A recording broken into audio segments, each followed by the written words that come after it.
Welcome back, you night owls. Tonight we step into the torchlit shadows of medieval Europe, where love was less a feeling and more a battlefield, strewn with rigid rules, whispered scandals, and the occasional lute-strumming dreamer who probably won't survive this. Picture a drafty castle hall, tapestries fluttering in the chilly breeze, where nobles in velvet cloaks exchange longing glances over goblets of spiced wine, their hearts racing under the weight of 1,000 unwritten laws. The air smells of wax and rosemary, but beneath the romance, there's a whiff of danger. Love here is a high-stakes game, and losing could mean disgrace or worse.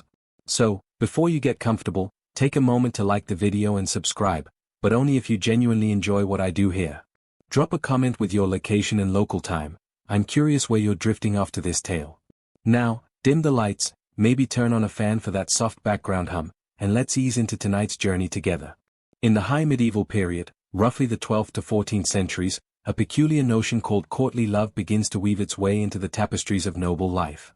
It's a strange beast, half poetry, half power play, born in the courts of southern France and spreading like wildfire across Europe. Think of it as a romantic code, where knights swear devotion to ladies who are often married, often untouchable, and always perched on a pedestal so high it's a wonder they don't get nosebleeds. The mainstream historical fact here is that courtly love, first codified in the writings of poets like Andreas Capellanus, wasn't just about swooning, it was a social framework. His book, *De Amore*, lays out rules for love like a medieval dating manual, complete with tips on how to pine politely and why suffering for love is peak nobility. Imagine a knight, his armor clanking as he kneels before a lady, vowing to slay dragons or at least fetch her a really nice embroidered handkerchief, all while knowing he'll never actually win her. It's less Tinder, more tortured. But let's not get too starry-eyed. Courtly love wasn't all sonnets and sighs, it was a performance, tightly choreographed to keep the social order intact. Nobles used it to flex their status, like posting a perfectly filtered selfie, but with more chainmail. A lord might dedicate a tournament to his lady, swinging his sword with extra flair, while the crowd whispers about his devotion, or his ulterior motives. Historians still argue whether courtly love was a genuine expression of passion or just a fancy way to keep women in their place, glorified but powerless. The lady, often a lord's wife, was expected to inspire epic deeds without ever stepping off her pedestal. If she reciprocated too eagerly, the whole system wobbled. Scandal wasn't just gossip, it was a social earthquake. Now, for a quirky tidbit, consider the courts of love that allegedly popped up in places like Champagne, hosted by powerful women like Eleanor of Aquitaine. These weren't actual courtrooms but gatherings where nobles debated love's finer points, like whether a knight could love two ladies at once or if a stingy lover deserved to be dumped. Picture a medieval version of a reality show, with duchesses sipping wine and ruling on romantic dilemmas, their verdicts delivered with a flick of a jeweled hand. Did these courts really happen, or were they just poetic fan fiction? No one's dug up a guest list, so the debate rages on, but they add a spicy twist to the era's romantic lore. The reality of courtly love, though, is grittier than the ballads suggest. Take a young noblewoman, say, Isabel, perched in a drafty tower chamber. Her hair's braided tight, her gown's embroidered with gold thread that scratches her skin, and she's listening to a minstrel strum a lute while singing about her unattainable beauty. She's flattered, sure, but also trapped. Her husband, a grizzled lord twice her age, is off crusading or taxing peasants, and this knight serenading her is technically committing treason by flirting. If she smiles too warmly, rumors will spread faster than fleas in a stable. Yet the code of courtly love demands she play along, rewarding her admirer with a ribbon or a glance, never crossing into anything too real. It's a tightrope walk, and one misstep could send her tumbling into disgrace, or a convent. Knights, meanwhile, are just as tangled in this web. Imagine Sir Bertrand, a second son with no land to inherit, his only assets a horse, a rusty sword, and a knack for poetic flattery. He pledges his heart to a lady to climb the social ladder, maybe win her husband's favor or a spot at court. But it's a risky hustle. If he pushes too hard, he's labeled a cad. If he's too timid, he's mocked as a milksop. And let's not forget the servants eavesdropping behind the arras, ready to spill the tea to the wrong ears. The whole castle's a stage, and everyone's playing a part, from the lady's coy smiles to the knight's dramatic sighs. It's exhausting, like trying to keep up with a group chat where everyone's passive-aggressive. Here's a little jest to lighten the mood. Why did the knight write such long love poems? Because parchment was cheaper than therapy. Courtly love was, in a way, a pressure valve for a society bound by rigid hierarchies. Nobles couldn't just date whoever, they were pawns in political alliances, married off to secure land or peace. Courtly love let them flirt with the idea of passion without breaking the system. A knight could dedicate his life to a lady without ever expecting a kiss, let alone a Netflix subscription. It's oddly pure, in a masochistic sort of way, like signing up for a gym membership you know you'll never use. But not everyone bought into the hype. Peasants, toiling in the fields, probably rolled their eyes at the noble's theatrics. For them, love was less about sonnets and more about survival, finding a partner to share the backbreaking work of harvesting barley or dodging the tax collector. And yet, courtly love's influence trickled down, shaping how even commoners dreamed of romance. A village girl might hear a troubadour's song and sigh for a knight who'd never glance her way, while her betrothed, a blacksmith with hands like leather, grumbled about her sudden taste for poetry. The ideals of courtly love, lofty as they were, planted seeds of longing that didn't care about class. Zoom out, and you see a world obsessed with control. The church, ever watchful, had its own opinions on love, and they weren't exactly warm and fuzzy. Priests preached that earthly passion was a slippery slope to sin, yet courtly love turned that sin into a kind of holy quest. A knight's devotion to his lady mirrored a monk's devotion to God, or so the poets claimed. It's a clever loophole, but a shaky one. Clergy weren't thrilled about knights mooning over married women, no matter how spiritual the love. This tension sets the stage for what's coming, as the church tightens its grip on hearts and hearths alike. Bjorn slumps against the longship's side, his breath fogging in the damp dawn air, the North Sea's brief calm feeling like a grudging truce. The storms retreated, but the ship, named Wave by to for its knack for slicing through swells, is a mess, its deck slick with seawater and strewn with broken oars. The crew, 30 souls packed into a 70-foot wooden sliver, shuffles about, their faces grey with exhaustion. Bjorn's world is this ship, a claustrophobic cage of oak and rope, where every inch smells like sweat, fish, and despair. Life aboard a Viking longship is no saga of glory, it's a cramped, stinking ordeal that tests a man's patience as much as his strength. The longship's design, a marvel of Dark Ages craftsmanship, is both their salvation and their curse. Historical records, like archaeological finds from Gokstad and Osberg, show these vessels were sleek, shallow-drafted, and built for speed, with clinker-built planks overlapped for flexibility. But flexibility doesn't mean comfort. Bjorn's bench, a hard slab of pine, doubles as his bed, his storage, and his toilet. Yes, you heard that right. When nature calls, he balances over the side, praying a wave doesn't knock him into the drink. Privacy? That's a fairy tale. The crew's packed so tight he can smell Olaf's breath from 3 benches away, and Olaf's been chewing the same dried cod for days. The stench is its own kind of torture. Imagine a cocktail of unwashed bodies, wet wool, and the bilge's sour sludge, a mix of seawater, vomit, and whatever else leaks from barrels. Bjorn's nose gave up protesting days ago, but newcomers, like young Eric who joined this voyage fresh from his farm, gag every time the wind shifts. Eric's learning fast that no one bathes at sea, not when fresh water's scarcer than a sunny day. A quirky tidbit, some Vikings believed rubbing seal fat on their skin repelled bad luck, but all it does for Bjorn is make him smell like a rancid blubber pile. He tried it once, and Leif joked, "You're scaring the fish away." The crew's laughter was the only warmth that day. Space is the real enemy. The longship's open deck, maybe 15 feet wide at its broadest, holds 30 men, their gear, provisions, and a sail that's more patched than fabric after the storm. Bjorn's personal space is a corner of his bench, just enough to sit or curl up in a ball when off duty.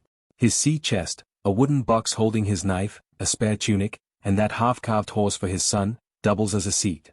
If he stretches his legs, he's kicking Sigrun, who's already grumpy after losing his favorite axe overboard. Sigrun mutters about cursed waves, and Bjorn wonders if he's cursing the sea or just their luck. Historians still argue whether Viking sailors saw their ships as homes or floating prisons. For Bjorn, it's the latter. There's no escape from the noise, oars creaking, ropes snapping, Harold barking orders like a man possessed. Sleep is a cruel joke. When Bjorn's not rowing, he tries to nap, but the deck's always wet, and the ship's constant rocking feels like being cradled by a drunk giant. He dreams of solid ground, of grass underfoot instead of splinters. But rest is a luxury. Harold's already yelling for the crew to check the hull for leaks. A single weak plank could doom them, and Bjorn's seen what happens when a ship takes on too much water, sinking slow until it's sudden. The daily grind is relentless. Rowing shifts last hours, and Bjorn's shoulders ache like they're being hammered by a smith. When the wind's good, they raise the sail, but that's no break, just a chance to bail bilge water or mend ropes. Meals are a grim ritual, hard bread, dried fish, maybe a sliver of cheese if they're lucky. Fresh food ran out weeks ago, and the last apple was fought over like a relic. Bjorn caught Torvald hoarding a crust yesterday, and the glare they shared could have sparked a fire. Trust erodes fast when you're all trapped together, each man's hunger a spark waiting to ignite. Social dynamics are a minefield. Harold, the skipper, rules with a voice like gravel and a temper to match. He's survived 20 voyages, a fact he mentions daily, but his scars tell a true story, each one a near-miss with death. The high-status warriors, like Torvald, lounge near the mast, their furs slightly less sodden than everyone else's. Bjorn, a free farmer's son, ranks low, stuck rowing with the thralls and younger men.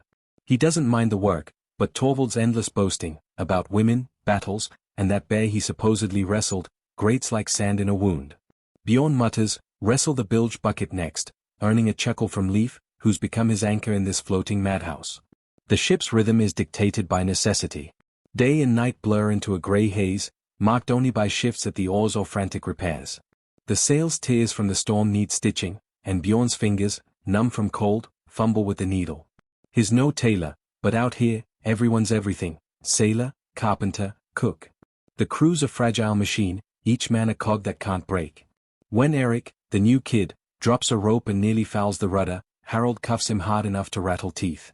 Bjorn winces but says nothing. Discipline's harsh, but so is survival. The longship's open design means no shelter from the elements. Rain soaks them, wind bites their faces, and the sun, when it deigns to appear, bakes their skin to leather. Bjorn's cloak is more whole than fabric now, and his boots squelch with every step. A fringe tale from the mead halls claims some crews built temporary awnings from spare sails, but * wave by to * has no spares, and Harold would sooner pray to Loki than waste cloth on comfort. Bjorn's learned to sleep sitting up, his head against his sea chest, dreaming of fires and dry socks. As days drag on, the crew's mood sours. Small slights, a bumped elbow, a stolen bite of bread, spark arguments. Bjorn stays quiet, focusing on his oar, but he feels the tension, like a bowstring stretched to snapping. Leif tries to lighten things, joking, "If we sink, at least we won't smell anymore." It's weak, but Bjorn forces a smile. Humor's their shield against despair, though it's wearing thin. They're weeks from home, maybe headed for a raid on some Anglo-Saxon village, maybe just drifting until the sea decides their fate. The horizon offers no answers, just more grey waves. Bjorn's hands, calloused and cracked, grip the oar as Harold shouts to row harder. Land's still a rumor, and the ship's their only world, a cramped, smelly, rocking nightmare. Bjorn thinks of his son, of the wooden horse he'll never finish if they don't make it. The sea doesn't care about his promises, but he rows anyway, because stopping means giving up. And Vikings, even the lowliest, don't quit. Not yet. Bjorn's stomach growls louder than the waves lapping against * wave by to *''s hull, a constant reminder that hunger is now his closest companion. The sea stretches endlessly around the longship, a grey wasteland offering no respite, no fresh game, no forage, nothing but salt and despair. 3 weeks into this voyage, the crew's provisions are a grim joke: barrels of moldy bread, dried cod so tough it could double as a shield, and a dwindling stash of sour ale that tastes like regret. Hunger gnaws at Bjorn's insides, turning every thought to food: his wife's barley stew, a roasted pig, even the bland porridge he once complained about.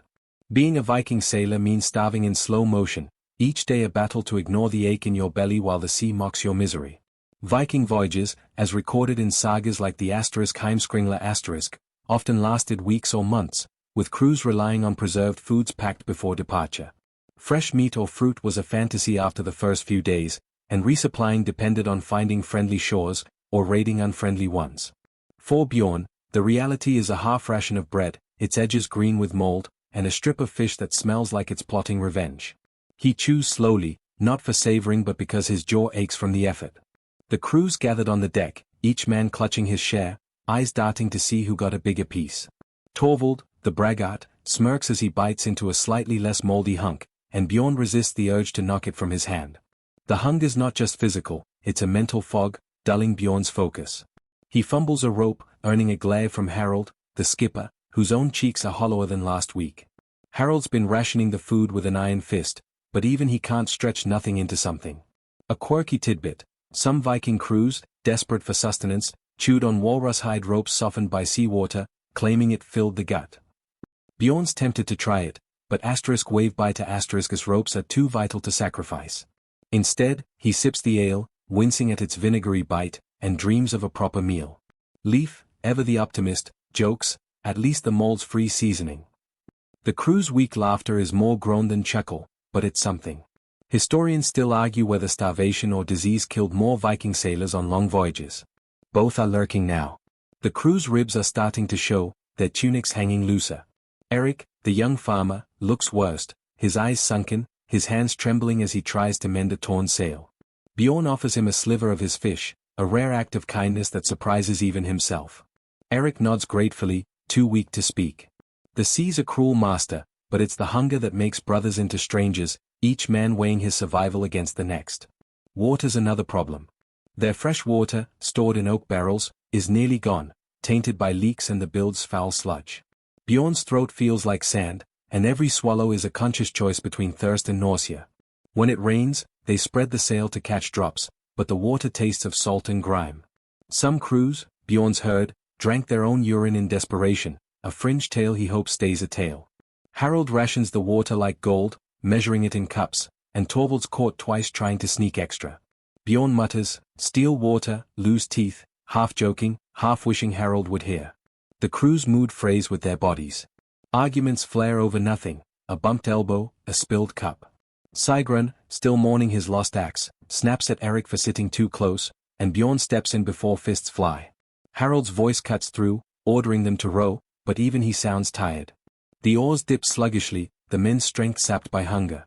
Bjorn's arms burn, each stroke a reminder of the bread he didn't eat. The longship's rhythm, once a proud cadence, is now a funeral march, each pull driven by fear of being stranded. Fishing is their only hope, but the sea's stingy today. Leif rigs a net from frayed ropes, trailing it behind the ship, but it catches nothing but seaweed. Bjorn's seen men pray to Njord for fish, but the sea god's ignoring them. A gull lands on the mast, and Torvald eyes it like it's a feast. "Roast it or follow it?" he asks, half serious. Bjorn shakes his head. "Gulls mean land, maybe, but killing one's bad luck. Superstition's a heavy passenger on this ship, and no one's risking more curses." Days blend into a haze of hunger and effort. Bjorn's dreams are all food now, tables groaning with pork, honey, apples. He wakes to the same stale bread, the same sour ale. The crew started hiding scraps, tucking bits of fish under benches or in sea chests. Bjorn's no saint, he's got a crust stashed in his cloak, but guilt gnaws as hard as hunger. He thinks of his son, waiting for that wooden horse, and wonders if he'll ever carve it. Home feels like a myth, the fjord's calm waters a cruel mirage. The sea offers no mercy, but it does offer distraction. A pod of dolphins breaks the surface, their arcs a fleeting beauty in this grey hell. Leif calls them a good omen, but Bjorn's not so sure, omens haven't done much for them lately. Still, the crew pauses, watching the dolphins dance, a moment of quiet wonder. It's short-lived. Harold shouts to check the nets, and the spell breaks. The net's empty again, and Bjorn's stomach twists tighter. By night, the hunger's a dull roar. Bjorn sits on his bench, carving that wooden horse to keep his hands busy. The knife slips, nicking his finger, and the blood looks too thin, too pale. He wraps it in a scrap of cloth, ignoring the sting. Across the deck, Eric's coughing, a dry hack that's been growing worse. Disease is a shadow waiting to strike, and hunger's paving its way. Bjorn shares a glance with Leif, who whispers, "We need land soon, or we're done." Bjorn nods, too tired to reply. Harold gathers the crew at dusk, his face a map of worry. He announces they're cutting rations again, half a bread piece, a sip of ale. Groans ripple through the men, but no one argues, Harold's axe is persuasion enough. Bjorn chews his share, tasting nothing but defeat. The horizon's empty, the stars hidden by clouds.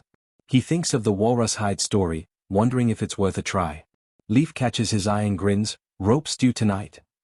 Bjorn snorts, the sound weak but welcome. They're still human, barely. The longship creaks forward, carried by a faint wind. Bjorn rows, his stomach a hollow drum, his mind on survival. Land's their only hope, but the sea's a miser, hoarding its secrets. The crew's a skeleton of itself, bound by hunger and stubbornness. Bjorn clutches his oar, the wood his lifeline, and rows into the dark, chasing a shore he's not sure exists. Bjorn's eyes sting as he peers into the fog, the North Sea's endless grey curtain mocking his hope of spotting land. The asterisk wave by to asterisk drifts on, its sail limp, oars stilled, and the crew's hunger from yesterday's meager rations hangs heavy, a silent ache that sharpens their desperation.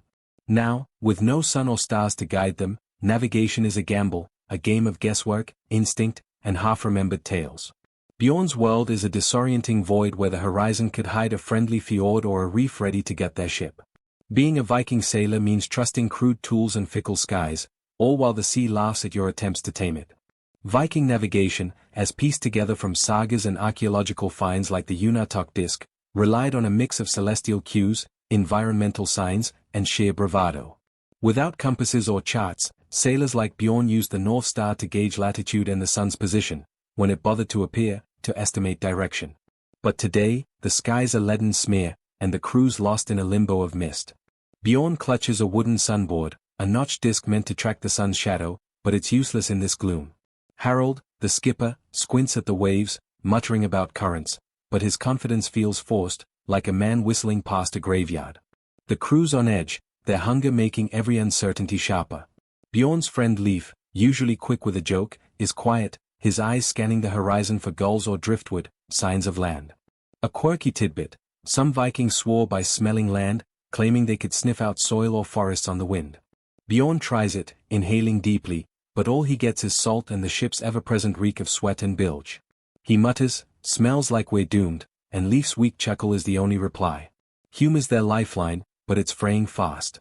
Historians still argue whether Viking sailors were master navigators or just lucky gamblers who survived long enough to tell tales.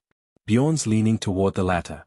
Harold's using a sunstone, a cloudy crystal said to find the sun through fog by catching polarized light. He holds it up, twisting it, but his frown deepens. No luck. Bjorn's skeptical, the stone's a fancy rock at best, and they're still drifting blind. The crew's starting to whisper, doubting Harold's skill. Torvald, the braggart, pipes up, "I'd navigate by my gut." Bjorn rolls his eyes. "Your gut's just ale and lies," he thinks, but keeps it to himself. Without stars, they rely on nature's crumbs. Bjorn watches the waves, noting their swell patterns, a trick his father taught him. Northwesterly swells often mean open sea, while choppier waves hint at land. But the sea's a liar today, its patterns muddled. A whale breaches nearby, its spout a fleeting spectacle, and Sigrun calls it an omen. Half the crew nods, the other half scowls. Omens are a coin toss, and they've had too many bad flips. Bjorn's not sure what to believe, but he'd trade every whale for a glimpse of shore. The fog thickens, wrapping the longship in a clammy shroud. Sound carries strangely, oars splash, ropes creak, but it all feels muffled, like the sea swallowed their voices. Bjorn's hands tighten on his oar, ready to row if Harold gives the order, but they're holding off, conserving strength. The crew's rations are down to a bite of moldy bread and a sip of sour ale, and every wasted pull could be their last. Eric, the young farmer, looks ready to collapse, his eyes glassy from hunger and fear. Bjorn nudges him, whispering, "Stay sharp, kid," but his own voice lacks conviction. Harold tries another trick, releasing a raven. The bird, caged in a wicker basket, is their last resort. Vikings believed ravens flew toward land. The crew watches, breathless, as the raven flaps into the fog. It circles once, then vanishes. No one speaks. If it doesn't return, land's near; if it comes back, they're nowhere. Bjorn's heart sinks when he hears a faint caw, the raven's back, perching on the mast. Leif groans, even the bird's lost. The crew laughs, a brittle sound, but Bjorn feels the weight of it. They're adrift, and hope's as scarce as fresh water. Days crawl by, the fog unrelenting. Bjorn's world shrinks to the ship's rhythm: check the sail, bail the bilge, pray for a breeze. He carves his wooden horse during rare breaks, each notch a defiance of despair. The knife's dull, his fingers clumsy from cold, but it keeps his mind off the void beyond the hull. He thinks of his son, imagining the boy's smile when he sees the toy. It's a fragile anchor, but it's all he's got. The crew's tension simmers. Torvald's boasting grows louder, a desperate bid for control, and Sigrun's muttering about cursed winds. Harold snaps at both, his patience gone. Bjorn stays quiet, watching the sea, willing it to give them something: a star, a bird, a wave that doesn't lie. When a faint breeze stirs the sail, the crew scrambles, but it dies as quickly as it came. Bjorn's stomach twists, not just from hunger but from the fear they'll never find land. At night, the fog glows faintly, a trick of moonlight that makes the sea look alive. Bjorn's on watch, his eyes burning from strain. He listens for breakers, the telltale roar of waves on a shore, but hears only the ship's creaks and the crew's snores. Eric's coughing again, a wet rast that worries Bjorn. Disease loves a weak body, and they're all weak now. He shares a sip of his ale with the kid, a small act that feels futile but human. Harold gathers them at dawn, his face carved from worry. He admits they're lost but swears they'll find land soon. The crew's too tired to argue, but Bjorn sees the doubt in their eyes. They row anyway, following Harold's guess at a course, each stroke a leap of faith. Bjorn's shoulders scream, his hands blistered, but he pulls, driven by the faint hope of a shore, a meal, a life beyond this fog. A gull cries overhead, and the crew freezes. Gulls mean land, maybe. Bjorn scans the fog, heart pounding, but sees nothing. Leaf jokes, maybe it's lost too, and Bjorn forces a smile. The gull's cry fades, and the silence feels heavier. They row on, the sea a vast riddle with no answer. Bjorn's world is this ship, this fog, this endless guesswork. He grips his oar, rows, and waits for the sea to decide their fate. Bjorn's hands tremble as he grips his shield, the asterisk wave by to asterisk gliding toward a misty shore where torchlights flicker like predatory eyes. The fog's lifted just enough to reveal a jagged coastline, likely somewhere along the Anglo-Saxon lands, and the crew's hunger-driven desperation has pushed them toward a raid. The promise of plunder, food, silver, maybe a warm bed, stirs their blood, but Bjorn's heart pounds with dread. Raiding's the Viking way, etched into sagas like the asterisk Anglo-Saxon Chronicle asterisk, which records brutal attacks on places like Lindisfarne in 793. But for every tale of glory, there's a grim truth: raiding is a deadly dice roll, and the odds favor the grave over gold. The longship creeps closer, its oars muffled to avoid detection. Harold, the skipper, whispers orders, his voice taut as a bowstring. The crew's armed, Bjorn with his axe, Leif with a spear, Torvald brandishing a sword he claims was forged by dwarfs. Bjorn's skeptical but keeps quiet, Torvald's ego is louder than their footfalls. They've spotted a village, its thatched roofs barely visible through the dawn haze. The plan's simple: hit fast, grab what they can, and sail before the locals muster a defense. But simple doesn't mean safe. The crew's hunger makes them reckless. Bjorn's stomach is a knot, his last meal, a moldy bread crust, long gone. The promise of fresh food drives them, but so does fear. Raiding's not just about loot, it's survival. If they fail, they'll starve at sea. If they succeed, they might still die. Bjorn's seen raids go wrong, friends cut down, ships burned. A quirky tidbit: some Vikings wore raven feathers in their helmets, believing Odin's birds brought luck in battle. Bjorn's got no feathers, just a battered shield and a prayer to anyone listening. Historians still argue whether Viking raids were strategic strikes or desperate grabs by starving seafarers. Bjorn's crew leans toward the latter, their ribs visible through threadbare tunics. As they beach the longship, the crunch of pebbles underfoot feels like a warning. The village is quiet, too quiet, and Bjorn's skin prickles. Harold signals to move, and they creep forward, shadows among shadows. The air smells of wood smoke and livestock, a cruel tease to their empty bellies. Bjorn's axe feels heavy, less a weapon than a burden. The raid begins with a shout. Harold kicks in a door, and the crew surges into the village, axes and spears gleaming. Bjorn's heart races as he follows, his shield raised. A man, probably a farmer, lunges from a hut, wielding a pitchfork. Bjorn parries, his axe knocking the weapon aside, but he hesitates. The man's eyes are wide with fear, not unlike Bjorn's own. He lets him flee, a choice that earns a scowl from Torvald. Soft heart, soft skull, Torvald mutters. Bjorn ignores him, focusing on the granary ahead. The village wakes in chaos. Women scream, dogs bark, and men grab whatever's at hand: knives, sticks, a rusted sword. Bjorn's crew is outnumbered but better armed, their desperation a weapon of its own. Leif spears a sack of barley, grinning like a kid, while Sigrun hauls a barrel of ale. Bjorn grabs a basket of apples, the fruits wait a small miracle. But the villagers rally, and a horn sounds, reinforcements, maybe from a nearby settlement. Harold shouts to fall back, and Bjorn's relief is cut short by an arrow whizzing past his ear. The retreat is a mess. Torvald swinging wildly, cutting down a man who's more boy than warrior. Bjorn's stomach turns, but there's no time for guilt. He sprints for the longship, apples spilling from his basket. A woman hurls a stone, catching Eric in the shoulder, and the young farmer stumbles. Bjorn hauls him up, half dragging him to the shore. Leif's ahead, lugging the barley, shouting, "This is worth dying for." It's a weak joke, but Bjorn's too breathless to laugh. The longship's in sight, but the villagers are closing in. A spear grazes Sigrun's leg, and he curses, limping but still clutching his ale barrel. Harold's at the prow, bellowing for them to push off. Bjorn shoves Eric aboard, then leaps in, his shield splintering as an arrow hits it. The crew rows, oars splashing wildly, as stones and curses fly from the shore. The asterisk wave biter asterisk pulls free, but not unscathed. A gash in the hull, a torn sail, and Sigrin's bleeding leg tell the tale. Back at sea, the crew counts their loot: barley, ale, a few chickens, and Bjorn's apples. It's not much, but it's life. They eat greedily, the apple's tartness a burst of joy. Bjorn saves one for his son, tucking it into his sea chest beside the wooden horse. But the cost weighs on him. 2 men are wounded, and Eric's shoulder is swelling. The villagers' faces haunt Bjorn, their fear, their defiance. He wonders if they'll starve without their grain, a thought he pushes away. The sea's calm now, but the raid's thrill fades fast. Harold's counting the loot, his face grim. He'd hoped for silver, not just food. Torvald boasts about his kills, but Bjorn tunes him out, focusing on the apple's juice still on his lips. Leif nudges him, whispering, "Better than moldy bread, eh?" Bjorn nods, forcing a smile. Humor's their shield, but it doesn't block the guilt. The crew patches the hull, their hands clumsy from exhaustion. Sigrin's wound festers, and Eric's cough is worse, a reminder that raids don't just risk blood, they invite disease.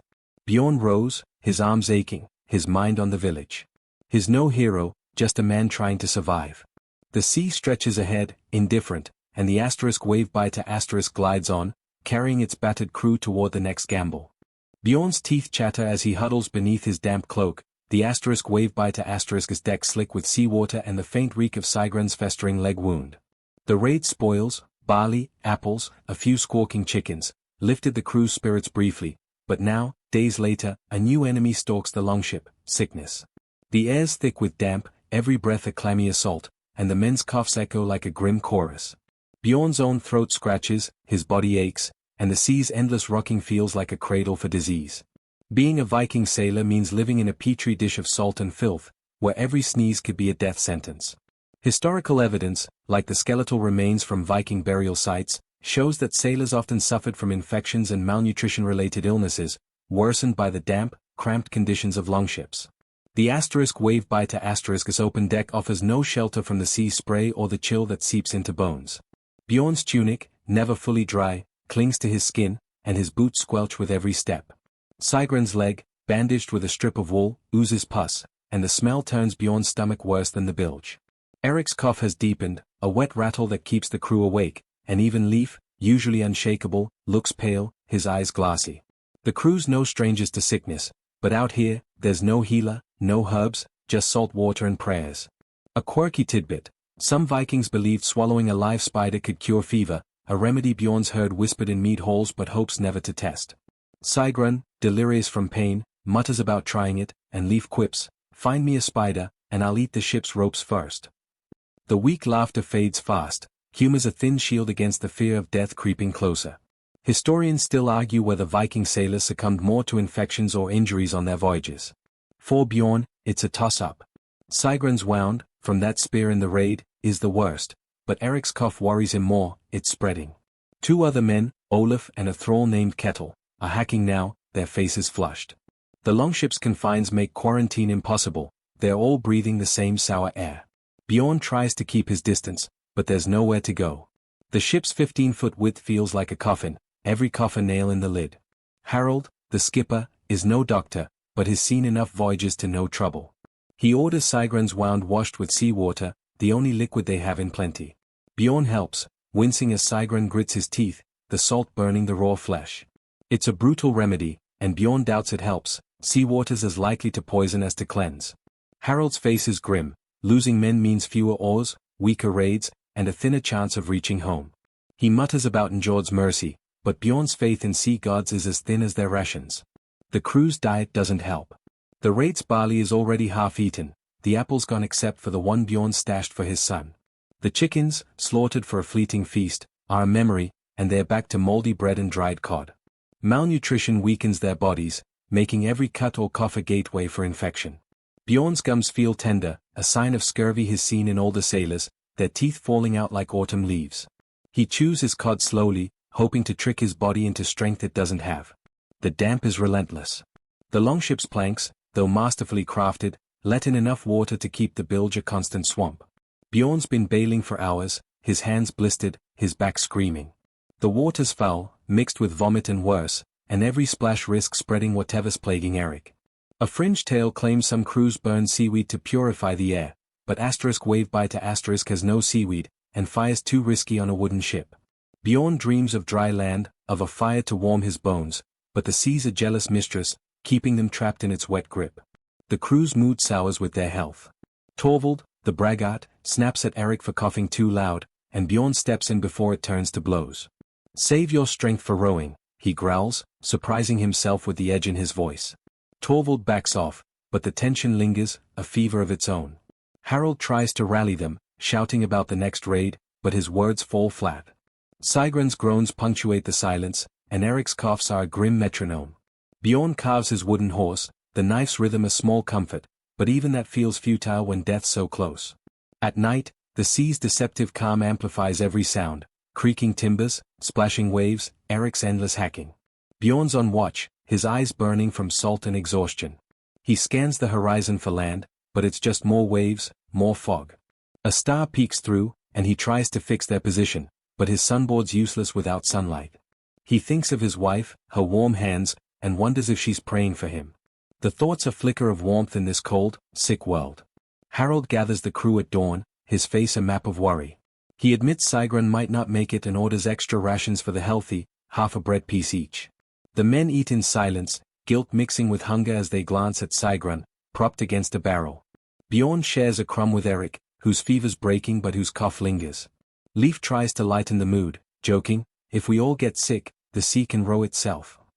Bjorn's smile is thin, but it's something, proof they're still fighting. The longship glides on, its crew ailing but stubborn. Bjorn rows, his body protesting, his mind on survival.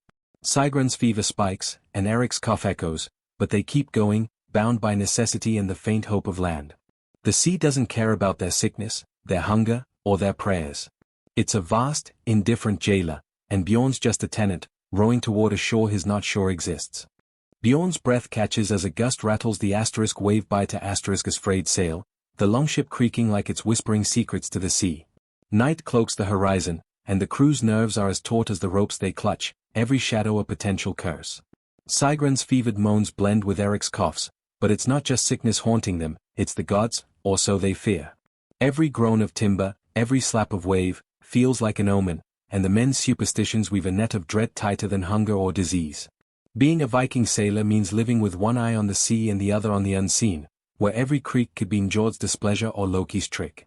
Viking beliefs, rooted in Norse mythology and recorded in texts like the *Poetic Edda*, shaped their world, with gods and spirits lurking in every storm and star. Sailors saw the sea as Njord's domain, fickle and demanding, while Ran, his wife, waited to drag men to her drowned halls. Bjorn's no priest, but his carved runes for luck and whispered to Thor for strength. Tonight, as the sky churns black, he feels watched. The crew's strung out, their faces pale in the moonlight, eyes darting to the mast where ropes come loose, flapping like a trapped spirit. Sigrun's wound festers, and his muttering, about gods, not curses now, has the crew spooked. He claims he saw a shadow on the water last night, a shape like a woman from that old tale of Ragnarok's heralds. A quirky tidbit, some Vikings believed a sudden calm meant Ran was luring them to her net, a trap for souls. The sea's restless tonight, but Sigrun's words chill Bjorn more than the wind. Leif, trying to break the mood, jokes, "If Ran wants us, she'll need a bigger net." The laughter's thin, swallowed by the dark. Historians still argue whether Viking superstitions drove their actions or merely reflected their fears. For Bjorn, it's both.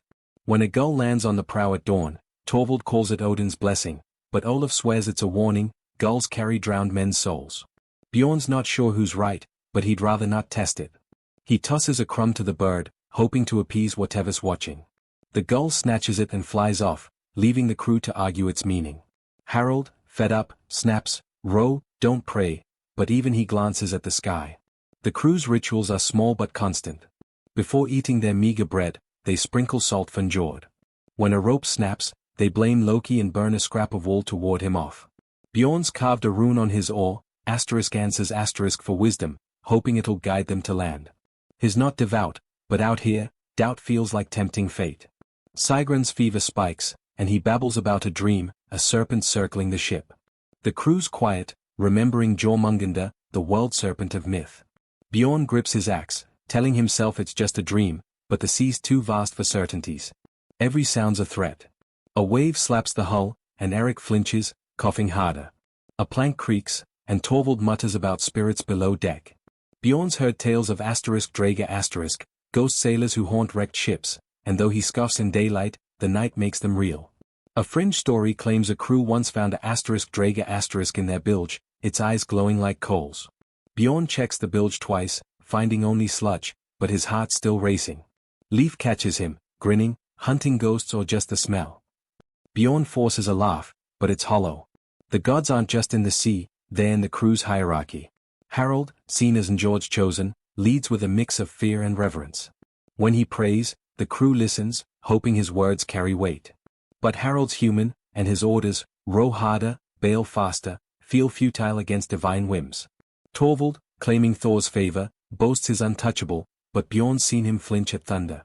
Bjorn himself prays to Freya for home, picturing his wife and son, but the gods are silent, their answers lost in the waves. A storm brews at dusk, clouds piling like angry giants. The crew scrambles to secure the sail, their movements jerky with fear. Lightning cracks, and Sigrun cries out, calling it Thor's hammer. Bjorn's not so sure, Thor's supposed to protect, but this feels like wrath. They row through the squall, rain lashing their faces, the ship pitching wildly. A wave nearly sweeps Olaf overboard, and Bjorn hauls him back, his arms burning. The storm passes, but the crew's shaken, whispering about signs. Harold sacrifices their last chicken, tossing its bones into the sea for Njord, but the gesture feels desperate. Sigrun's condition worsens, his legs swollen, his words incoherent. The crew debates cutting it off, but there's no knife clean enough, no fire to cauterize. Bjorn helps tie him to a bench, his moans a grim backdrop. Eric's cough lingers, but his stronger, a small mercy. The crew's health is a fragile thread, and superstition makes every symptom a divine judgment. When a star appears, Leif calls it a guide, but Torvald swears it's Hell's Eye, watching. Bjorn just wants it to mean land. At night, Bjorn carves his wooden horse, the knife's rhythm a prayer of its own. He thinks of his son, of home's warmth, and wonders if the gods care. The sea's a vast altar, demanding sacrifice, Sigrun's leg, Eric's lungs, their hope. A dolphin arcs nearby, and some cheer, calling it Freya's sign, but Bjorn's wary, dolphins led them to that doomed raid. He rows, his oar marked with answers *, and watches the horizon, where gods and omens blur into one relentless question: will they survive? Bjorn's breath fogs in the pre-dawn chill, his fingers numb as he grips his oar, the wave by to slicing through a sea as black as ink. The air bites like a blade, colder than any enemy's sword, and the crew's cloaks, sodden rags by now, offer little defense against the Nordic night's relentless freeze. Sigrun's fever has broken, but his leg a swollen ruin, and Eric's cough lingers, a grim reminder that warmth is a distant dream. The longship's open deck, exposed to wind and spray, turns every night into a battle against the cold, where survival hinges on stubbornness and the faint hope of a fire on some far-off shore. Being a Viking sailor means shivering through nights that feel like death's rehearsal, with only willpower to keep the blood flowing. Historical records, like those from Viking-era graves in Scandinavia, show sailors often suffered from frostbite and hypothermia, their bodies battered by relentless exposure. The wave by to design, sleek, low, and open, makes it a marvel for speed but a nightmare for warmth. Bjorn huddles near his sea chest, his back to the wind, but the cold seeps through, turning his bones to ice. His cloak, once thick wool, is a tattered sponge, and his boots, soaked for weeks, feel like they are freezing to his feet. The crew's no better off, Leif's teeth chatter, and Torvald, for once, is too cold to boast. The night's brutality is unrelenting. The wind howls, slicing through the sails patches, and the sea spray crusts Bjorn's beard with salt and ice. He wraps his hands in scraps of cloth, but they are still clumsy, fumbling when he tries to tie a loose rope. A quirky tidbit: some Vikings believed rubbing seal blubber on their skin could ward off frostbite, a trick Bjorn's tried, but it just leaves him greasy and smelling like a dead whale. Leif, shivering beside him, mutters, "At least we'll freeze fragrant." The crew's weak chuckles are puffs of fog, quickly lost to the wind. Historians still argue whether Viking sailors feared the cold more than storms or starvation, but for Bjorn, it's a close race. The cold doesn't just hurt, it humiliates, stripping dignity as men huddle like animals, stealing warmth from each other's bodies. They pile together near the mast when off duty, their breath mingling, but it's a fleeting comfort. Harold, the skipper, paces the deck, his furs slightly thicker but no warmer, barking orders to keep moving, motion's the only heat they can generate. Bjorn rows, the effort burning his muscles but barely touching the chill in his core. The stars, when they peek through clouds, are no help. They guide navigation but mock the crew with their icy light. Bjorn's heard tales of sailors freezing to their benches, found stiff as statues come morning. A fringe story claims one crew survived a winter night by burning their oars for warmth, only to be stranded at sea. Bjorn glances at his oar, tempted, but knows better, without it, they're driftwood. He carves his wooden horse instead, the knife's rhythm a small rebellion against the cold, each chip a spark of defiance. Sleep is a cruel tease. Bjorn curls on his bench, his cloak a useless blanket, and tries to dream of his wife's hearth, but the cold invades even his mind. His toes, numb for days, ache when he wiggles them, a sign they're not yet lost. Eric, beside him, coughs into his sleeve, his face pale as frost. Sigrun's leg is no better, the cold slowing the infection but sapping his strength. Bjorn shares a scrap of bread, hoping it'll keep Eric going. The kid's eyes are grateful, but gratitude's cold comfort when you're all freezing. The crew's rituals falter in the chill. They still sprinkle salt for Njord, but their prayers are half-hearted, lips too stiff to form words. Torvald mutters about Thor's fire, claiming a lightning strike would warm them, and Bjorn snaps, "Ask Thor to aim for you, then." The crew laughs, a brittle sound, but it's a flicker of life. Harold's not amused, he's checking the hull for ice, a new threat that could crack the planks. The asterisk wave biter asterisk is sturdy, but even oak yields to a Nordic winter's grip. Dawn brings no relief, just a grey light that reveals the crew's haggard faces. Bjorn's fingers are blue, his breath a constant cloud. He bails the bilge, the water so cold it burns, and wonders how much more they can take. The sea's calm, a rare mercy, but it's a cold calm, the kind that freezes lungs. A seal surfaces nearby, and some call it a good omen, but Bjorn's skeptical, seals don't mean land, just more water. He rows, the motion a lifeline, his blood sluggish but moving. Harold gathers them at noon, his voice hoarse from cold. He promises land soon, but his eyes betray doubt. The crew's too frozen to argue, their hands wrapped around oars like they're glued. Sigrun's propped against a barrel, shivering, his leg a lost cause. Eric's cough is quieter, but his fever's back, a low burn that worries Bjorn. Disease and cold are a deadly pair, and the longship's a breeding ground for both. Bjorn thinks of his son, of the wooden horse, and rows harder, as if effort could thaw his heart. A faint sun breaks through, and the crew cheers weakly, soaking up its meager warmth. Leaf jokes, sun's out, time to tan. It's a desperate jest, but Bjorn smiles, his lips cracking. They spread the sail to catch the light, hoping to dry it, but the wind shifts, bringing more chill. The sea's a vast freezer, and there its cargo, preserved in misery. Bjorn's world is this ship, this cold, this endless fight to stay warm, to stay alive, as the asterisk wave biter asterisk glides toward a horizon that promises nothing but more frost. Bjorn's breath hangs in the icy air, his fingers stiff as he knots a rope, the asterisk wave biter asterisk is deck a frozen stage for a crew teetering on the edge. The cold hasn't relented, Sigrun's leg festers quietly, and Eric's cough punctuates the night like a grim drumbeat. But now, a new threat simmers, not from the sea or sky, but from within the ship itself. The crew's hunger, cold, and fear have frayed their bonds, and whispers of mutiny ripple through the men like a chill wind. Bjorn feels the tension, sharp as an axe's edge, as eyes dart and voices drop. Being a Viking sailor means living in a powder keg of loyalties, where desperation can turn brother against brother in a heartbeat. Viking sagas, like those in the asterisk Heimskringla asterisk, hint at crew disputes on long voyages, with rivalries and starvation fueling betrayals. The asterisk wave biter asterisk is 30 men, packed tighter than barrels in a hold, have no room for grudges, yet they fester anyway. Bjorn notices it in small things, Torvald's too loud boasts about his sword's kills, Olaf's muttered curses when Harold rations the last of the ale, Sigrun's fevered glares at anyone who nears his bench. The longship's a floating cage, and hunger's made them wolves, ready to snap at the weakest. The spark comes at dusk. Harold, his face gaunt under his frost-crusted beard, announces they're skipping rations tonight to stretch their dwindling bread. Olaf, usually quiet, slams his oar down, his voice raw. "We're starving while you sit on the last barrel." Harold's axe is out before Bjorn blinks, the blade hovering near Olaf's throat. The crew freezes, hands on knives, eyes flicking between skipper and rebel. Bjorn's heart pounds, he's no fan of Harold's iron rule, but mutiny means chaos, and chaos means death at sea. A quirky tidbit: some Viking crews, to settle disputes, tossed lots, carved bones or stones, believing the gods would choose the winner. Bjorn wishes for such a ritual now, but there's no time. Harold's voice cuts the silence, promising extra rations if they reach land by tomorrow. Olaf backs down, but his eyes burn, and Bjorn knows this isn't over. Leif, ever the peacemaker, whispers to Bjorn, "If we mutiny, who rows us home?" It's a half-joke, but Bjorn's too tense to smile.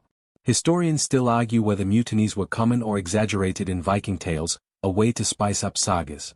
For Bjorn, the threat's real. Torvald's been whispering to the younger men, painting himself as a better leader, his sword blessed by Thor. Bjorn's heard him, late at night, promising riches if they turn on Harold.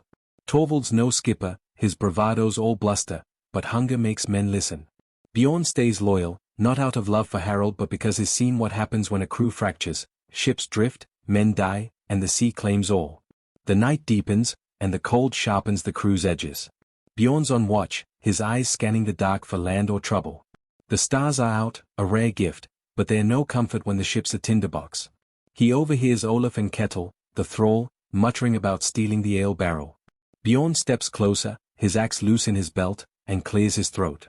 They scatter, but the seed's planted. He thinks of his son, of the wooden horse in his sea chest, and wonders if he'll live to deliver it. Harold's not blind to the unrest. At dawn, he gathers the crew, his axe still drawn, and speaks of honor, of home, of the gods' favor. His words are worn, but his presence, scarred, weathered, unyielding, holds them for now. He assigns Bjorn to guard the rations, a job that paints a target on his back. Torvald smirks, muttering, "Guarding crumbs won't make you a hero." Bjorn ignores him, but his grip on his axe tightens. He's no warrior, just a farmer's son who wants to see his fjord again. The day's work is brutal, rowing through choppy seas, patching the sail, bailing the ever-present bilge. Bjorn's hands blister, his shoulders scream, but he keeps moving, watching the crew. Sigrun's too weak to stir trouble, propped against a barrel, but Olaf's eyes follow Bjorn, and Kettle's too quiet. Eric, still coughing, sticks close, his loyalty a small comfort. Leif tries to lighten the mood, joking, "If we mutiny, can I be the cook?" Bjorn snorts, picturing Leif's rope stew from their hungry days, but the humor fades fast.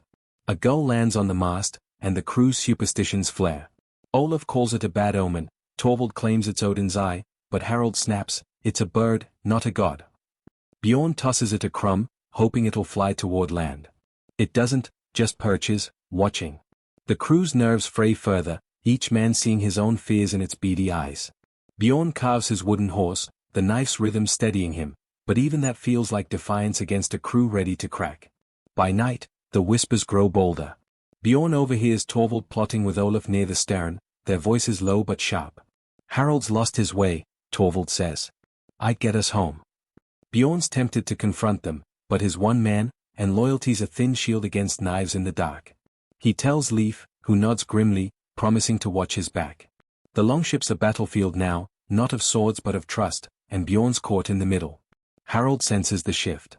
He doubles the watch, pairing men he trusts, like Bjorn, with troublemakers like Olaf. Bjorn rows beside Olaf, the silence heavy, each stroke a test of wills. The sea's calm, but the ship's anything but. A fringe tale claims a mutinous crew once threw their skipper overboard, only to be cursed by Ran, their ship sinking in a sudden storm. Bjorn doesn't believe it, but the story's weight lingers as he watches Olaf's hands. The horizon's empty, no land in sight. Bjorn's world is this ship, this cold, these men ready to turn on each other. He rows, his axe close, his thoughts on survival. The gods, the sea, the crew, all feel like enemies now, and Bjorn's just a man, clinging to the hope of home as the asterisk wave by to asterisk glides into the dark, its crew a heartbeat from breaking. Bjorn's heart slams against his ribs as the asterisk wave by to asterisk shudders, a sickening crunch echoing from the hull as it slams into something unseen in the fog.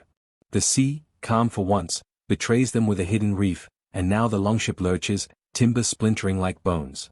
The crew's mutinous whispers from last night vanish, replaced by shouts of panic as water gushes through a gash in the hull. Bjorn's world tilts, the deck slick under his boots, and the North Sea's cold claws reach for them all. Being a Viking sailor means facing shipwreck, where one wrong wave can turn your home into driftwood and your crew into ghosts. Archaeological finds, like the wrecked longships at Skulderlev, show Viking vessels were sturdy but vulnerable to rocks and storms, their shallow keels no match for jagged reefs. The asterisk wave by to asterisk's clinker-built planks, overlapped and nailed, were meant to flex, but this hits too much. Bjorn scrambles to the breach, seawater already ankle-deep, and sees the damage, a hole the size of a shield, splintered oak gaping like a wound. Harold, the skipper, bellows orders, his voice cracking with urgency, but the crew's a mess, half-frozen and half-starved, their strength sapped by weeks of misery. The reef's a silent killer, hidden in the fog that's dogged them for days. Bjorn's hands, numb from cold, fumble with a plank as he and Leif try to patch the hole. The sea's relentless, pouring in faster than they can bail. Sigrun, too weak to stand, clings to a bench, his leg a useless weight, while Eric's coughs mix with curses as he hauls buckets. Torvald, for once, works without boasting, his sword useless against this foe. A quirky tidbit: some Vikings believed a shipwreck was Ran's invitation, the sea goddess claiming her due. Bjorn's not sure about Ran, but he feels her grip in the icy water lapping his shins. Historians still argue whether most Viking shipwrecks were due to storms or navigation errors, but for Bjorn, it's both, bad luck and a blind sea. The fog hid the reef, and their guesswork navigation, relying on stars they couldn't see, led them here. Harold's face is ash-gray, his authority crumbling as the ship does. He shouts for the crew to lighten the load, tossing barrels of ale and sacks of barley overboard. Bjorn hesitates, his apple for his son still in his sea chest, but a wave nearly sweeps him off the deck, and he lets the barrel go. Survival trumps sentiment. The crew's desperation is a raw, living thing. Leif ties a rope around his waist, diving under the ship to wedge a cloak into the breach, his teeth chattering when he surfaces. Cold as hell's embrace, he gasps, forcing a grin. Bjorn claps his shoulder, grateful for the humor, but the patch won't hold long. The asterisk wave by to asterisk is tilting, the mast swaying like a drunkard, and the sails useless, torn and flapping. They are not sinking yet, but the reef's grip is tight, and the sea's waiting. Bjorn's mind races, picturing his wife, his son, the wooden horse he'll never finish. He bails with a bucket, his arms burning, water splashing his face like a slap. Olaf, the would-be mutineer, works beside him, their feud forgotten in the face of this. Even Torvald's quiet, his bravado drowned by the sea's roar. The crew's a single organism now, bound by the fight to save the ship. But the water's winning, creeping up to their knees, and the longship groans, a dying beast. Harold orders them to row, hoping to drag the ship off the reef. Bjorn grabs his oar, the wood slick with spray, and pulls with every ounce of strength. The crew's rhythm is frantic, oars splashing, but the ship barely budges, scraping against rock. A plank cracks, and Eric screams as water surges in, knocking him down. Bjorn hauls him up, his own strength fading. Sigrun's praying endured, his voice a fevered rasp, but the gods seem deaf. A fringe tale claims a crew once escaped a wreck by sacrificing a thrall to Ran. Bjorn glances at Kettle, then away, ashamed of the thought. The fog lifts slightly, revealing a rocky shore not far off, but it's no salvation, jagged cliffs loom, offering no safe landing. Harold's voice breaks as he orders them to abandon ship, a last resort that twists Bjorn's gut. The asterisk wave by to asterisk as their home, their lifeline, and leaving it feels like betrayal.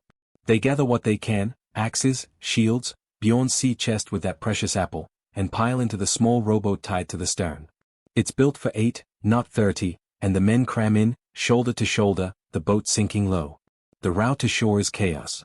Waves toss the boat, and Bjorn rows, his hands bleeding, his eyes on the cliffs. Torvald's muttering about Odin's wrath, and Olaf's cursing the sea, but Bjorn's focused on survival. Leif, soaked and shivering, jokes, "At least we're out of the bilge." It's a weak laugh, but it keeps Bjorn's heart beating. The asterisk wave by to asterisk fades behind them, its dragon prow tilting skyward as the sea claims it. Bjorn's chest aches, not just for the ship, but for the life it carried, his hopes now sinking with it. They reach the shore, a narrow strip of pebbles between cliffs. The boat scrapes bottom, and the crew stumbles out, half drowned, half frozen. Sigrun's carried, his leg a dead weight, and Eric's coughing worse, his face pale as bone. Bjorn clutches his sea chest, the apple and horse inside a fragile link to home. The asterisk wave by to asterisk is gone, a wreck on the reef, and the crew stranded, their loot lost, their future a question mark. Harold scanning the cliffs, his authority shaken but intact, promising they'll find a village, a ship, something. Bjorn's not sure he believes him, but he follows, because what else is there? The cold bites harder on land, the wind cutting through their soaked clothes. Bjorn's world is this rocky shore, these shivering men, this uncertain dawn. He thinks of his son, of the fjord's calm waters, and grips his axe, ready for whatever comes next. The sea's taken their ship, but not their will, not yet. Bjorn's boots crunch on the pebbled shore, each step a jolt through his frozen, aching body as the stranded crew of the wave by to huddles beneath a jagged cliff, its shadow looming like a grim sentinel. The ship's wreckage, splintered on the reef, feels like a lost limb, and the men, sodden, shivering, and down to half their number after the rowboat's desperate escape, are surrounded by a hostile land. The air smells of salt and suspicion, and distant shouts echo from the cliffs above, hinting at locals who don't roll out the welcome mat. Bjorn clutches his axe, his sea chest with its precious apple and half-carved horse tucked under his arm, and braces for trouble. Being a Viking sailor means surviving the sea only to face shores where every face is an enemy, and every shadow hides a spear. Historical accounts, like those in the Anglo-Saxon Chronicle describe Viking raiders often meeting fierce resistance from coastal communities, who learned to fight back after years of plunder. This shore, likely somewhere in Anglo-Saxon Britain, given the chalky cliffs, offers no warmth, only the promise of conflict. Bjorn's crew, battered by cold and hunger, is in no shape to fight, but they've got no choice. Sigrun's leg, a swollen mess, keeps him slumped against a rock, and Eric's coughs are a grim metronome, his fever spiking again. Harold, the skipper, scans the cliffs, his scarred face tight with worry, knowing they're exposed, outnumbered, and low on everything but stubbornness. The first sign of trouble is a rustle above, then a shower of pebbles. Bjorn's head snaps up, spotting figures moving along the cliff's edge, locals, armed with spears and slings, their silhouettes stark against the dawn. The crew grips their weapons, shields raised, but their hands tremble from cold and exhaustion. Torvald, ever the braggart, mutters about charging up and teaching them fear, but Bjorn shoots him a look. "Climb that cliff, you'll fall before they throw a stone," he says under his breath. Leif, nearby, stifles a chuckle, whispering, he'd trip on his ego first. Humor's their only shield, but it's flimsy against what's coming. The locals don't wait. A sling stone cracks against Olaf's shield, and a shout in a tongue Bjorn doesn't know splits the air. Harold bellows for the crew to form a line, their backs to the sea, but it's a weak defense, 15 men, half-ailing, against what looks like 30 locals. A quirky tidbit: some Viking survivors, stranded on foreign shores, tried to barter with runes carved on sticks, claiming they were charms. Bjorn's got no sticks, just his axe, and bartering's a dream when spears are flying. He ducks as another stone whistles past, grazing Kettle's arm, the thrall cursing as blood seeps through his sleeve. Historians still argue whether Viking crews were seen as invaders or desperate wanderers by the people they encountered. For Bjorn, it's clear, these locals see them as wolves, not castaways. A spear lands near Sigrun, who's too weak to move, and Bjorn drags him behind a boulder, his own heart pounding. The crew's fighting for survival, not glory, but the locals don't care. A man with a braided beard charges down the slope, swinging a club, and Harold meets him, axe flashing. The fight's quick, brutal, and the man falls, but more locals pour from the cliffs, their shouts a rising tide. Bjorn swings his axe, deflecting a spear, his arms heavy from weeks at sea. Leif's beside him, spear jabbing, his face pale but set. Eric, coughing, tries to hold a shield, but his strength's gone, and Bjorn pushes him back, taking a stone to the shoulder for his trouble. The pain's sharp, but he grits his teeth, thinking of his son, of the wooden horse in his chest. He can't die here, not on this cold, foreign shore. Torvald's actually fighting, his sword cutting a path, but his boasts are silent, fear's a great equalizer. The crew's pushed back, their boots slipping on wet pebbles, the sea lapping at their heels. Harold's shouting to hold the line, but it's crumbling. Olaf's bleeding from a gash on his forehead, and Kettle's limping, his arm useless. A fringe tale claims some stranded Vikings won over locals by offering looted gold, but Bjorn's crew has nothing but their weapons and the clothes on their backs. The raid's barley and ale sank with the wave by to and their only wealth is survival, a currency these locals don't accept. A horn sounds, and the locals pause, their leader, a burly man with a scarred face, stepping forward.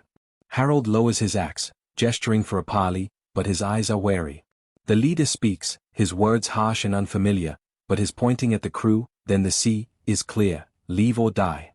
Harold's voice is steady, offering trade, axes, shields, anything, but the leader shakes his head, pointing again. Bjorn's gut twists, they've no ship, no way to leave, and the locals know it. Leif whispers, Maybe we swim for it. Bjorn snorts, freeze or drown, great choice. The standoff breaks when a local boy, no older than Bjorn's son, hurls a stone, catching Torvald in the chest. He roars, charging, and the fight reignites. Bjorn swings his axe, keeping Eric behind him, his mind racing. They can't win, not like this. Harold shouts to fall back, toward a narrow path up the cliff, their only chance. The crew moves, dragging Sigrun, shields raised against a hail of stones. Bjorn's arm aches, his shoulder throbbing, but he pushes on, his sea chest heavy but unyielding in his grip. They reach the path, a steep goat track, and scramble up, the locals in pursuit. Bjorn's breath burns, his legs shaking, but he helps Eric, whose coughs are weaker now, more gasp than hack. Sigrun's carried by Olaf and Kettle, his groans a grim rhythm. At the cliff's top, they find a scrubby plateau, no village in sight, just more rocks and wind. The locals stop chasing, shouting from below, their leader waving a spear. Harold pants, counting heads, 13 men left, 2 lost in the chaos. Bjorn's heart sinks, the sea took their ship, and now the land's taking their brothers. The crew collapses, exhausted, their wounds bleeding, their spirits cracked. Bjorn checks his sea chest, the apple and horse still there, a small victory. Harold's planning their next move, find a village, steal a boat, anything, but his voice lacks its old fire. Leif, bandaging a cut on his arm, jokes, at least the locals didn't like our smell either. Bjorn's laugh is a cough, but it's something, a spark in the dark. They are alive, stranded, but alive, on a shore that wants them dead, with no ship and no home but each other. Bjorn's hands tremble, raw from cold and effort, as he wedges a splintered plank against a salvaged hull, the wind howling across the rocky plateau where the asterisk wave by to asterisk a survivors huddle. The crew, battered from their clash with the locals and stranded on this unforgiving Anglo-Saxon shore, has scavenged what little remains of their wrecked longship, driftwood, ropes, a tattered sail, dragged from the reef by sheer desperation. Their only hope is to patch together something seaworthy, but the task feels like stitching a corpse back to life. Sigrun's leg, swollen and oozing, keeps him tethered to a makeshift bed of cloaks, while Eric's coughs echo like a death knell, his fever burning hotter. Under the shadow of hostile cliffs, with locals likely watching, Bjorn's world is a race against time, hunger, and a land that wants them gone. Being a Viking sailor means rebuilding from ruin under pressure, where every nail driven is a defiance of despair. Viking shipbuilding, as evidenced by finds like the Gokstad ship, was a craft of precision, but out here, the crew's no shipwrights, just sailors with axes and fraying hope. The asterisk wave by to asterisk's wreckage, hauled piece by piece up the shore, offers a skeleton, a cracked keel, a few planks, and a mast that's more kindling than timber. Bjorn's axe doubles as a hammer, pounding nails scavenged from the wreck, each strike jarring his aching shoulder from that stone in the skirmish. Harold, the skipper, directs the work, his voice hoarse but unyielding, though his eyes betray doubt. The crew's 13 men, down from 30, are a shadow of themselves, their ribs stark under salt-crusted tunics, their hands bleeding from rope burns and splinters. The plateau offers no shelter, the wind cutting through like a blade, and the cold from those Nordic nights lingers in Bjorn's bones. They've no fire, too risky with locals nearby, and no food beyond a few scraps of bread, the rate's barley lost to the sea. Bjorn's apple, still tucked in his sea chest with the half-carved horse, is a secret he guards, its weight both comfort and guilt. A quirky tidbit: some Viking crews, stranded, used fish bones as needles to sew sails, claiming it pleased Njord. Bjorn's got no bones, just a dull knife, and his stitching a sail patch with thread unraveled from his cloak, his fingers clumsy in the chill. Historians still argue whether stranded Viking crews often rebuilt ships or simply raided for new ones. For Bjorn, raiding's a fantasy, they're too weak, and the local spears are too close. The hull they're cobbling together is a patchwork, barely 30 feet long, half the asterisk wave by to asterisk size, and it leaks before it's even launched. Leif, hammering a plank beside Bjorn, jokes, "This boat's more hull than wood." Bjorn forces a grin, but the truth stings, they're building a raft at best, and the sea's no friend to half measures. Every creak of the salvaged wood feels like a warning, the reef's jagged teeth still fresh in his mind. The crew's tension is a live wire. Torvald, his bravado muted since the wreck, snaps at Olaf for dropping a rope, and fists nearly fly before Harold intervenes, his axe a silent threat.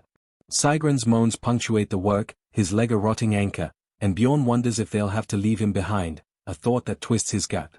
Eric, propped against a rock, tries to help by sorting nails, but his coughs shake his frame, and his eyes are dull. Bjorn slips him a crumb of bread, whispering, "Keep breathing, kid," but his own hopes thinning. Time's their enemy as much as the locals. Harold spotted movement on the cliffs, shadows, maybe scouts, and the crew works faster, knowing another attack could finish them. Bjorn's hands blister as he lashes planks with rope, the knots uneven but holding, barely. The mast, cracked but upright, sways in the wind, and the sail, more patches than cloth, flaps like a dying bird. They've no cork, so they stuff gaps with seaweed, a desperate trick Bjorn's father swore by. A fringed tale claims a crew once sealed a hull with seal fat and survived a storm. Bjorn wishes for a seal now, but the shore's barren, offering only rocks and dread. The sea's a constant taunt, its waves crashing below, reminding them what's waiting. Bjorn's shoulder throbs, his hands bleed, but he keeps working, driven by the thought of his son, of the fjord's calm waters. Leif's beside him, his usual joke sparse, his face set. "If we sink again, I'm swimming home," he mutters, and Bjorn's laugh is a dry cough, a spark in the gloom. Harold's pushing them hard, his orders sharp, "Nail this, tie that," but his own hands are busy, proving he's no bystander. Even Torvald's pulling his weight, his sword sheathed, his pride swallowed by necessity. Night falls, and the crew works by moonlight, too scared to stop. The locals' shouts echo faintly, a reminder they are watched. Bjorn's eyes burn from strain, his fingers numb as he ties another knot. Sigrid's fever spikes, his words incoherent, and Harold's face hardens, his weighing the man's life against their escape. Bjorn's stomach churns, Sigrid's a friend, but the sea doesn't care about loyalty. Eric's coughs are quieter, a bad sign, and Bjorn checks on him, finding his forehead scorching. He shares a sip of water, their last, and prays it's enough. By dawn, the boat's taking shape, a frail, ugly thing, but it floats, barely, when they test it in a tidal pool. The crew cheers weakly, their voices cracked from thirst. Harold plans to launch at dusk, hoping darkness hides them from the locals. Bjorn's not sure it'll hold 13 men, let alone cross the sea, but it's their only shot. He carves his wooden horse during a brief rest, the knife's rhythm a prayer for luck, his thoughts on home. The apple in his chest feels heavier, a promise he's not sure he can keep. The locals strike at noon, a hail of stones from the cliffs. Bjorn dives behind a boulder, his axe ready, as the crew scrambles for cover. Harold shouts to protect the boat, and they form a ragged line, shields up. A spear grazes Leif's arm, and Bjorn swings his axe, keeping a slinger at bay. The attack's brief, the locals retreat, but not far, their eyes on the boat. Harold's face is grim, they've hours left, and every moment's a gamble. Bjorn's world is this patchwork hull, these bleeding hands, this crew clinging to life as the sea and shore conspire against them. Bjorn's muscles scream as he heaves the patched boat toward the water, the jagged pebbles of the Anglo-Saxon shore digging into his blistered feet.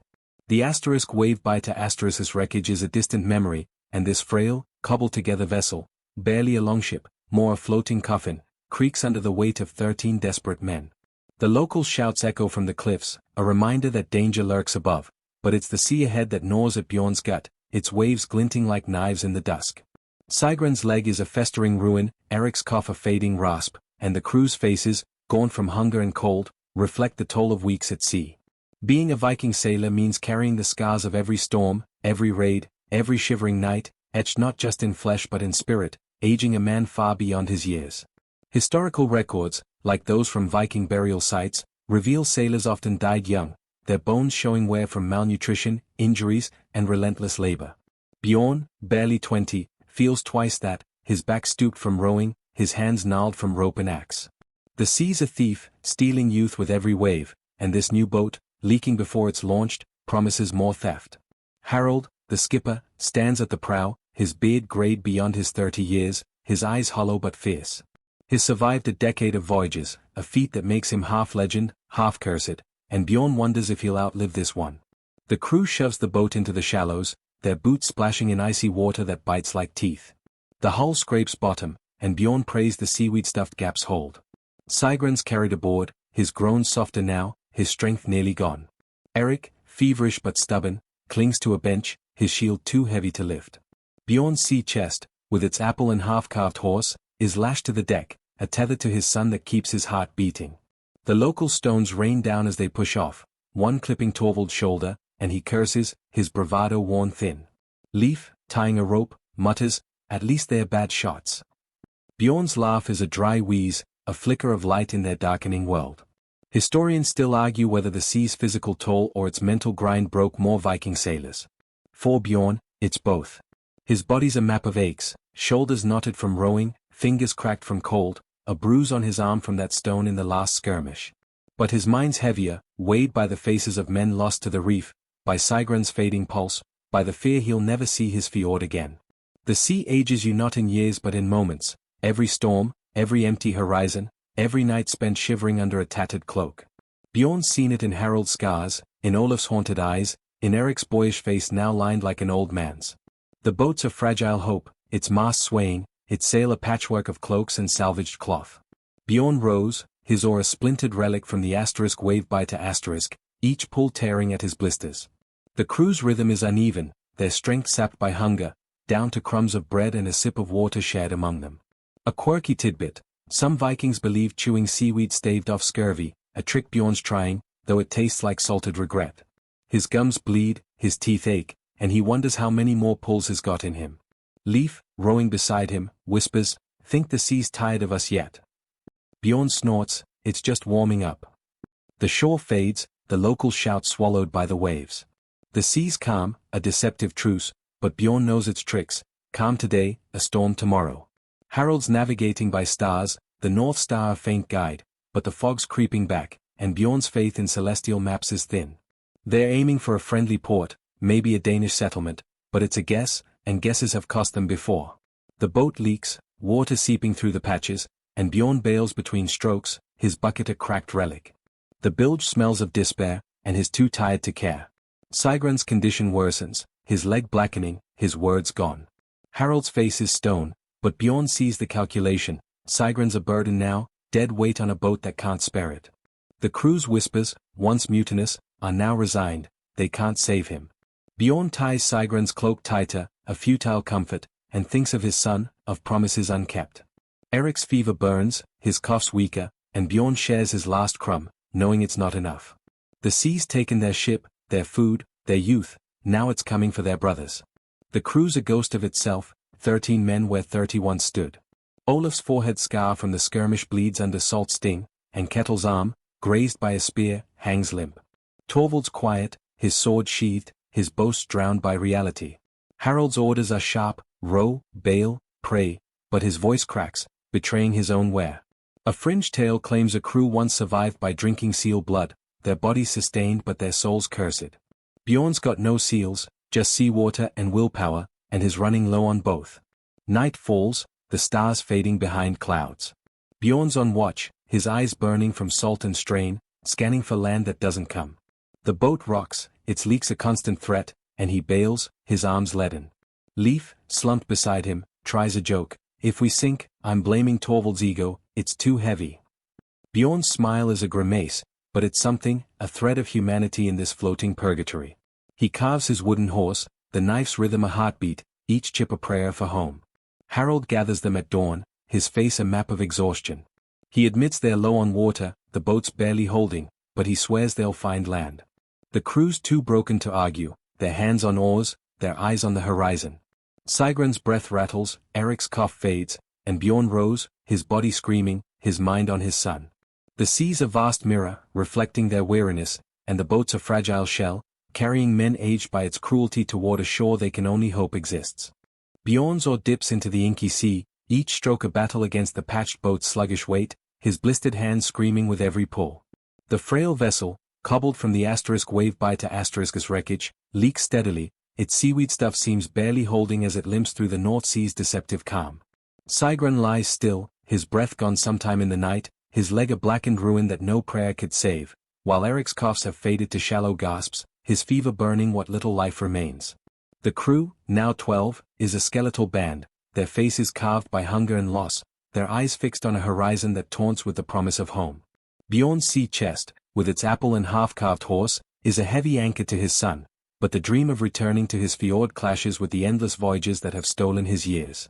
Being a Viking sailor means chasing a fading hope of home, where every wave carries you further from the life you left behind. Viking sagas, like those in the asterisk Heimskringla asterisk, often end with heroes returning to hearths and glory, but for most sailors, home was a mirage, stretched thin by years of raiding and wandering. Bjorn's village, nestled in a Norwegian fjord, feels like a half-forgotten song. His wife's laughter, his son's small hands, the smell of fresh bread.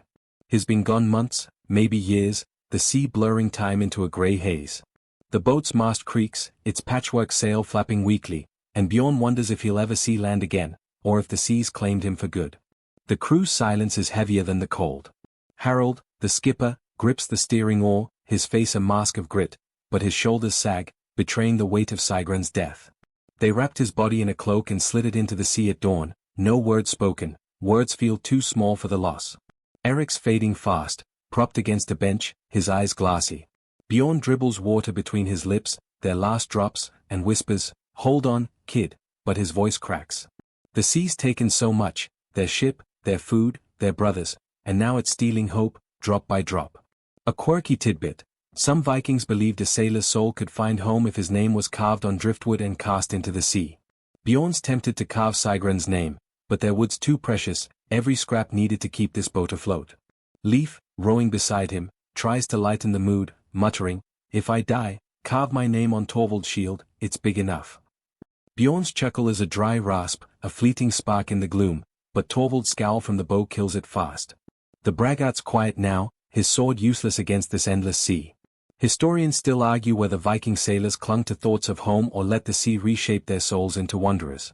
For Bjorn, home's a fire he can't let die, even as the sea douses it. His hands, cracked and bleeding, grip the oar, each stroke a vow to see his son again. The apple in his chest, bruised but whole, is for the boy. The wooden horse, half finished, is a promise he's scared he'll break. The crew's dreams are similar. Olaf speaks of his farm, Kettle of his sister, but they are whispered, as if saying them loud might curse their chances. The boat's a fragile thread, leaking despite their patches, the bilge a constant swamp. Bjorn bails between strokes, his bucket splintered, the water icy and foul. The sea's calm, but clouds gather, their edges bruised purple, hinting at a storm. Harold's navigating by guesswork, the stars hidden, their sunboard useless. He points to a faint swell pattern, claiming it leads to Denmark, but Bjorn's faith in his skipper's instinct is as thin as their sail. They row, the rhythm sluggish, their bodies worn to bone and sinew. Hunger gnaws, their last bread gone, and Bjorn's gums bleed, scurvy shadow creeping closer. A dolphin arcs nearby, and some cheer, calling it Freya's sign, but Bjorn's wary, dolphins led them to that doomed raid weeks ago. The sea's a liar, its omens as fickle as its waves. Torvald mutters about Odin's ravens, claiming one will guide them, but no birds come, just gulls that circle and scream, mocking their hunger. Bjorn tosses a pebble at one, missing, and Leif grins, "Save your strength for rowing, not gull hunting." The jest's weak, but it's a lifeline, proof they are still human, still fighting. Night falls, the cold sharper, the boat's leaks a relentless drip. Bjorn's on watch, his eyes burning from salt and exhaustion, scanning for land that's never there. He carves his wooden horse, the knife's rhythm a heartbeat, each chip a memory of his son's smile. The crew sleeps fitfully, their snores mingling with Eric's gasps. Harold's awake, staring at the horizon, and Bjorn wonders what he sees, home, death, or just more sea. The skipper's aged a lifetime on this voyage, his scars a map of survival, but even he looks ready to break. At dawn, Eric's breath stops, his body small and still. Bjorn closes his eyes, his throat tight, and helps wrap him in a scrap of sail. They send him to the sea, no words, just silence. The crew's down to 11, each loss a wound that doesn't heal. Harold's voice is gravel as he orders them to row, his eyes on the horizon, but Bjorn sees the flicker of doubt. They are adrift, not just in body but in spirit, the hope of home a fading star. A fringe tale claims the sea keeps sailors' souls, binding them to its depths. Bjorn feels it now, the pull of those depths, but he rows, his oar marked with asterisk answers asterisk, his son's face his only guide. The boat creaks forward, its leaks a constant threat, the sea a vast question with no answer. Bjorn's world is this frail hull, these broken men, this dream of a fjord he may never see. He rows, his body screaming, his heart heavy with loss, and wonders if home's worth the cost, or if the sea's already won. Bjorn's oar drags through the sea, each pull a fading echo of strength as the patched boat limps across the endless grey waves, its leaks a constant whisper of doom. The crew, now just 11, is a ghost of the asterisk wave by to asterisk's proud band, their faces etched with loss, Sigrun and Eric gone, their bodies claimed by the sea, their names unspoken but heavy. The horizon mocks them, offering no land, no hope, just more water under a sky bruised with coming storms. Bjorn's sea chest, holding his apple and half-carved horse, is a tether to his son, but the fjord's memory feels like a dream he's forgetting, his life dissolving into the sea's relentless churn. Being a Viking sailor means leaving a legacy of loss, where tales of glory sink with the men who lived them, swallowed by waves that care for nothing. Viking sagas, like those in the Poetic Edda immortalize heroes, but most sailors like Bjorn vanish into the sea's silence, their stories untold except in whispers by firesides. The boat's a frail relic, its mast swaying, its sail a tattered patchwork barely catching the wind. Bjorn's hands, blistered and bleeding, grip the oar, his shoulders knotted from weeks of rowing, his gums sore with scurvy's bite. Harold, the skipper, stands at the stern, his eyes fixed on a horizon that's betrayed them too often, his voice worn to a rasp as he mutters about Denmark, about home. But home's a ghost, and the crew's too broken to believe in ghosts anymore. The sea's calm today, a cruel tease, its surface smooth but cold as death. Bjorn bails the bilge, the water foul with salt and despair, his bucket splintered like their hopes. Leif, rowing beside him, is quiet, his usual jokes buried under the weight of Eric's loss. Torvald, his bravado gone, rows with a grim focus, his sword useless against this endless sea. Olaf and Kettle, once mutinous, are silent, their eyes hollow, their hands mechanical. The crew's a shadow, bound by necessity, not brotherhood, their dreams of home fading with each stroke. A quirky tidbit: some Vikings believed a sailor's soul could linger in the waves, guiding others if his name was sung. Bjorn hums a tune for Sigrun and Eric, his voice cracked, hoping it reaches them, but the sea swallows it like everything else. He thinks of his son, of the apple he's saved, now bruised but precious, and the wooden horse, its shape rough but familiar. He carves it during breaks, the knife's rhythm a prayer, each chip a vow to survive.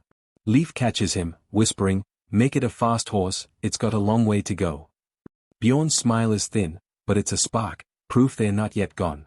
Historians still argue whether Viking sailors were driven by glory or survival, their legacies crafted by poets or lost to the deep. For Bjorn, it's survival, but it's slipping. His body's breaking, his teeth loose, his joints aching, his strength a memory. The seas aged him beyond his 20 years, each wave stealing a piece of his soul. He sees it in Harold's grey beard, in Olaf's scarred hands, in Leif's sunken cheeks. They're not men anymore, just husks rowing toward a myth. The boat leaks, the bilge rises, and Bjorn bails, his arms leaden, his heart heavier. A gull lands on the mast, and the crew stirs, hope flickering. Gulls mean land, sometimes, but this one just sits, its eyes cold. Torvald mutters about Odin's ravens, but Harold snaps, "It's a bird, not a god." Bjorn tosses it a crumb, his last, and it flies off, leaving them with nothing. The sea's a liar, its omens empty, and Bjorn's faith in signs is as worn as their sail. He rows, his oar marked with answers asterisk, its rune faded like his hope. The horizon's a blank slate, and he wonders if his son's forgotten his face. Night falls, the cold biting deeper, the stars hidden by clouds. Bjorn's on watch, his eyes burning from salt and strain, scanning for a shore that's never there. The boat rocks, its leaks a steady drip, and he bails, his hands numb. A fringe tale claims a crew once saw their lost shipmates in the waves, their faces glowing like moonlight. Bjorn sees nothing but dark water, but he feels Sigrun and Eric, their absence a weight. He carves his horse, the knife slipping, nicking his finger, the blood thin and pale. He wraps it, his thoughts on his wife, her warmth a fading dream. Harold gathers them at dawn, his voice a shadow of its old fire. He speaks of home, of fjords, of mead by a hearth, but his words are hollow, and the crew's eyes are dull. They row, the boat creaking, the sea indifferent. A storm brews, clouds piling like giants, and Bjorn's heart sinks, he knows this dance too well. The sail flaps, the mast groans, and they brace for the worst, their hands on oars, their bodies spent. Leif tries a joke, "If we sink, I'm blaming the gull," but it falls flat, the crew too tired to laugh. The storm hits, waves crashing, the boat tilting wildly. Bjorn rows, his oar snapping, and he grabs another, his hands bleeding. The crew bails, their buckets useless against the flood. Harold shouting, but the wind steals his voice, and the sea's winning, always winning. Bjorn's world is this boat, these waves, this crew fading into the dark. He thinks of his son, of the apple, of the horse, and rows, his last strength a vow to a boy he may never see. The sea doesn't care, but Bjorn does, and that's enough, for now. As the storm rages, Bjorn's thoughts soften, the edges of his fear blurring into a quiet resolve. The waves crash, but their roar becomes a distant hum, like a lullaby from a life he left behind. The crew's faces fade, their struggles a gentle ripple in his mind. He sees his fjord, its waters still, his wife's smile warm, his son's laughter a soft echo. The boat rocks, the sea whispers, and Bjorn's grip on his oar loosens, his heart slowing. The storm's a cradle, rocking him toward sleep, toward peace, toward a home that lives in his dreams. His legacy, like so many sailors, is a whisper in the waves, a tale untold, a horse unfinished, carried by the sea's endless embrace.